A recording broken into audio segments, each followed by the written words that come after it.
bracinhos. Não importa qual o modelo, o esporte de planar se trata da alegria de usar as forças da atmosfera para voar mais alto, mais rápido e por mais tempo.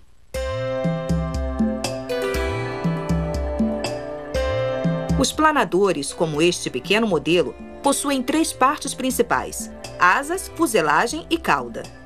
Os operários constroem cada parte do planador em 2 pedaços usando moldes de resina e aço. Eles começam com o molde da fuselagem. Eles dispõem tiras de Kevlar, um material forte e resistente ao calor. Então aplicam resina de epóxi à fibra de Kevlar para reforçá-la.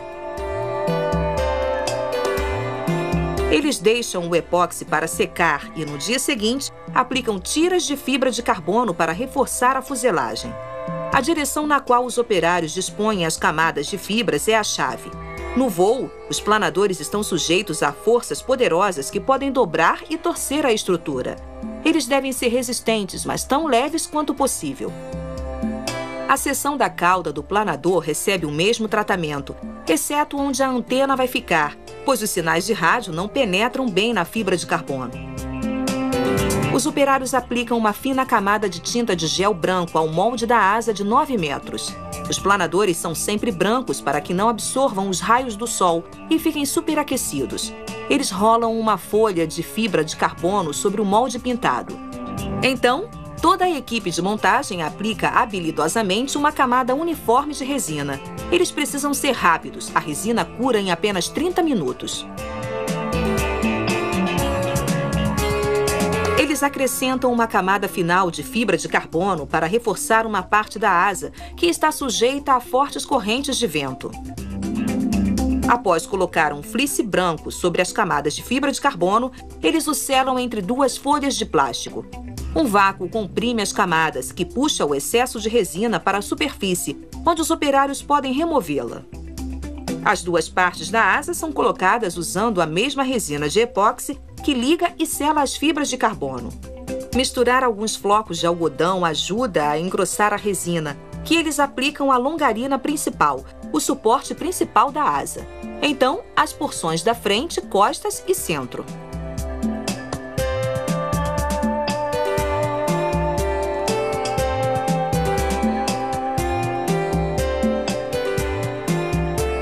Usando um guindaste, os operários cuidadosamente encaixam os 2 moldes das asas.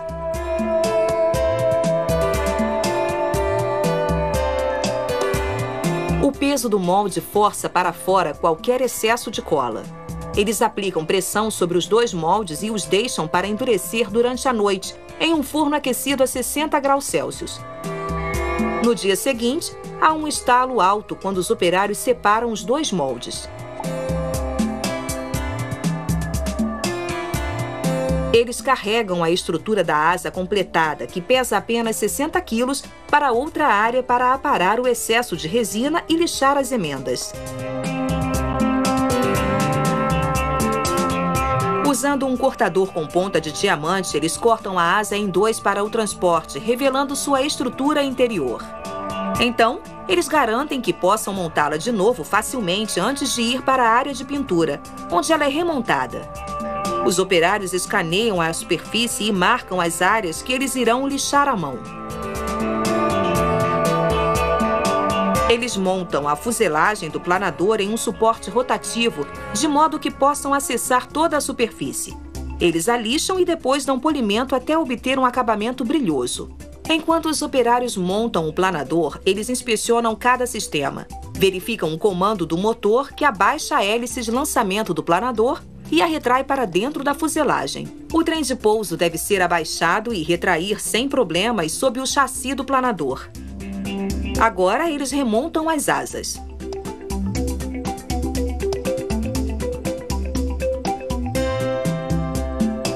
Verificam o freio aéreo localizado na asa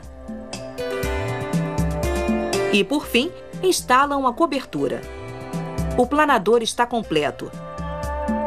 Resistente, mas leve. Este modelo de tamanho médio pode atingir velocidades de quase 300 km por hora, graças a seu projeto elegante.